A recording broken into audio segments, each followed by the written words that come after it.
Hello, everyone, and welcome back to English for Everyone podcast. The podcast where we have simple, everyday conversations to help you practice your English. I'm Rachel. And I'm Joey. It's a pleasure to be here with you all for this special, extra long episode.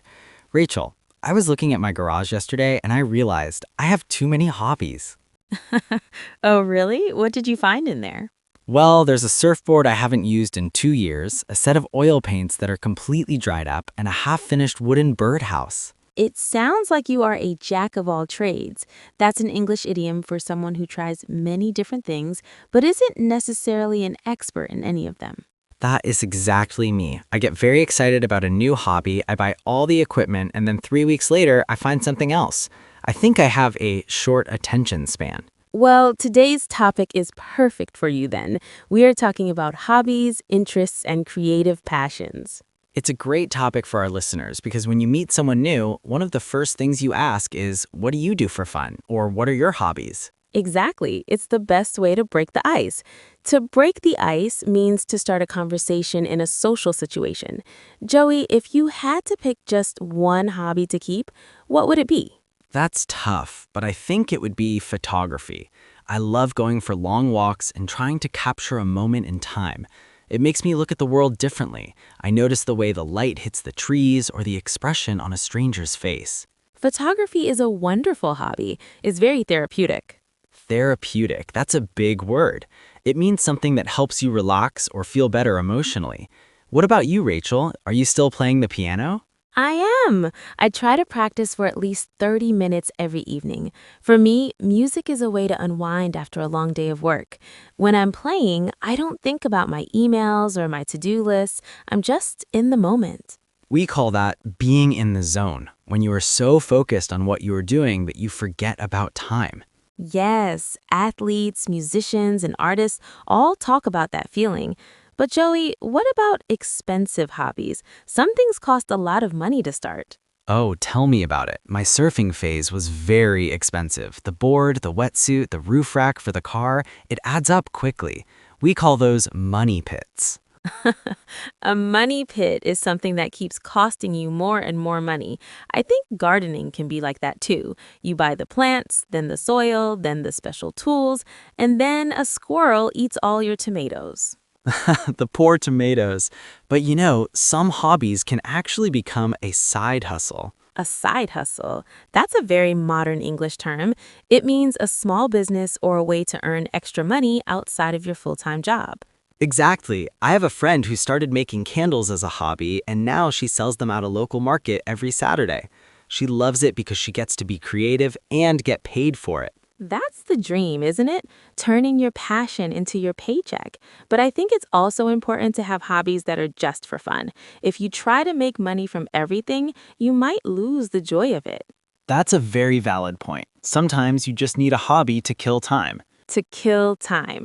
That means to do something because you are bored or waiting for something else, like playing games on your phone while you wait for the bus.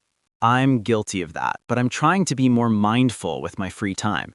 I've started bird watching. It's very quiet and slow. Bird watching. Joey, you really are a man of many interests. Do you have a pair of binoculars? I do, and a little book where I check off the birds I see. It's very satisfying. It's like a real-life game of Pokemon. I love that comparison. Well, we've talked a lot today. Let's make sure our listeners have a chance to really learn these words.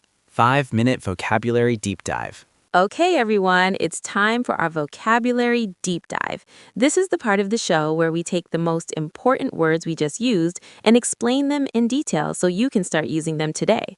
Great idea, Rachel. Let's start with the first one. Jack of all trades. Right. As we mentioned, a jack of all trades is a person who can do many different types of work or has many different hobbies.